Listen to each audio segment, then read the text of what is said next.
A very good morning student.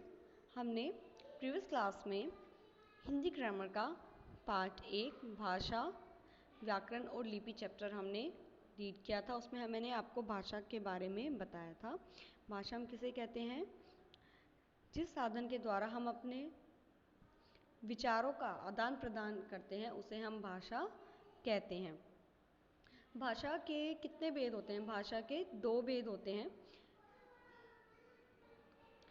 मौखिक और लिखित। विचारों का आदान प्रदान करने के लिए हम अपनी बातों को बोलकर या लिखकर दूसरों तक पहुंचाते हैं। इस आधार पर भाषा के 2 रूप माने जाते हैं, एक है मौखिक भाषा और एक है लिखित भाषा। पहले हम रीड करेंगे मौखिक भाषा। पहले हम समझेंगे मौखिक भाषा क्या होती है। जब हम बोलकर अपनी बात दूसरों को समझाते हैं या दूसरे उसे उन बातों को सुनकर समझते हैं तब वह भाषा मौखिक भाषा कहलाती है। इसमें मौखिक भाषा में क्या होता है बच्चों? हम अपने विचारों को, अपनी बातों को हम बोलकर प्रकट करते हैं और सामने वाला क्या करता है? उन बातों को वो सुनता है। तो वो कौन सी भाषा होती है? मौखिक भाषा। जैसे हम फ़ोन पर किसी से बात करते हैं तो एक जना बोल रहा होता है और दूसरा व्यक्ति क्या कर रहा होता है? सुन रहा होता है। वो कौन सी भाषा होती है? मौखिक भाषा होती है। जैसे हम फ़ोन पर वीडियो कॉल करते हैं, अगर हम वीडियो कॉल करते हैं तो वो कौन सी भाषा होती है? क्योंकि उसमें भी हम आमने सामने बोलकर अपनी बात समझाते हैं, तो वो कौन सी भाषा होती है? वो भी मौखिक भाषा होती है। अब है लिखित भाषा। लिखित भाषा, जब हम लिखकर अपनी बात दूसरों तक पहुंचाते हैं या पढ़कर दूसरों की बात समझते हैं तब ये भाषा लिखित भाषा कहलाती है। जब हम लिखकर अपनी बातों को दूसरों तक पहुंचाते हैं, जैसे हम किसी को पत्र लिखते हैं या हम रीडिंग करते हैं या हम टेस्ट देते हैं या कुछ भी हम करते हैं, कुछ भी हम लिखते हैं तो वो लिखना क्या कहलाता है? लिखित भाषा कहलाती है। और पढ़ना, जो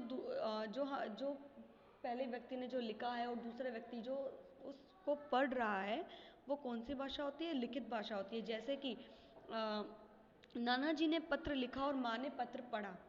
इसमें जो नाना जी ने पत्र लिखा है वो मौखिक नहीं लिखित भाषा है, क्योंकि मौखिक भाषा में बोलकर हम अपने विचारों को प्रकट करते हैं और लिखित भाषा में हम लिखकर अपने विचारों को प्रकट करते हैं। जैसे अखबार पढ़ना। अखबार पढ़ना कौन सी भाषा है? लिखित भाषा है, क्योंकि वो पढ़ रहे हैं, वो बोल नहीं रहे हैं, वो किसी से बात नहीं कर रहे हैं, वो पढ़ रहे हैं। तो कौन सी भाषा है ये? लिखित भाषा है। जैसे हम कुछ भी, हम बुक भी पढ़ते हैं या हम न्यूज़पेपर पढ़ते हैं तो ये कौन सी भाषा होती है? लिखित भाषा होती है। क्या आपको पता है जब बोलने वाला व्यक्ति बोल ना सके और सुनने वाला व्यक्ति सुन ना सके तब वे किस भाषा में बात करते हैं? आपको पता है बच्चों? अगर कोई व्यक्ति सुन नहीं सकता है, अगर कोई व्यक्ति बोल नहीं सकता है तो वो अपने विचारों का आदान प्रदान कैसे करते हैं?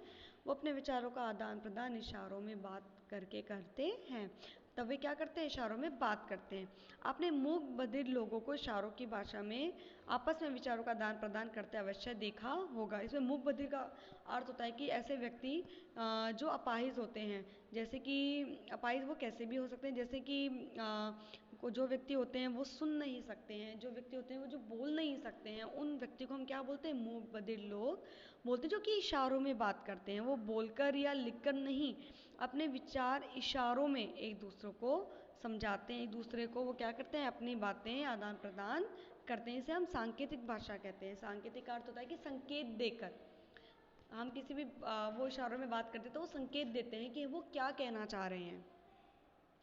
प्रत्येक देश की अपनी एक भाषा होती है जो उस देश की राष्ट्रभाषा कहलाती है। जैसे हमारे देश की एक भाषा है, वो कौन सी है?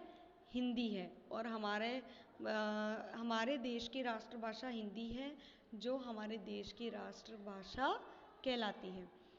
और ये हमारे देश की नहीं, जितने भी देश हैं सबकी अलग अलग बोली होती है, सबकी अलग अलग भाषा होती हैं और उन सभी भाषाओं की सबकी अलग अलग राष्ट्रभाषा भी होती है।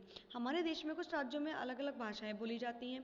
पंजाब में लोग पंजाबी बोलते हैं, कश्मीर में लोग कश्मीरी भाषा बोलते हैं, गुजरात में लोग गुजराती भाषा बोलते हैं, असम में लोग असमिया भाषा बोलते हैं और उड़ीसा में लोग ओडिया भाषा बोलते हैं। ये भाषाएं क्षेत्रीय भाषाएं कहलाती हैं। और जो ये भाषाएं हैं वो कौन सी भाषाएं कहलाती हैं? ये क्षेत्रीय भाषाएं कहलाती हैं।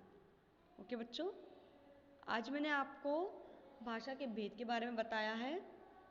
और किस किस देश में कौन कौन सी भाषा, किस किस राज्य में कौन कौन सी भाषा बोली जाती है, वो भी मैंने आपको बताया। अब आपको ये अच्छे से समझना है, आपको ये वीडियो अच्छे से सुननी है और आपको ये लर्न भी करनी है कि किस देश में कौन सी भाषा बोली जाती है।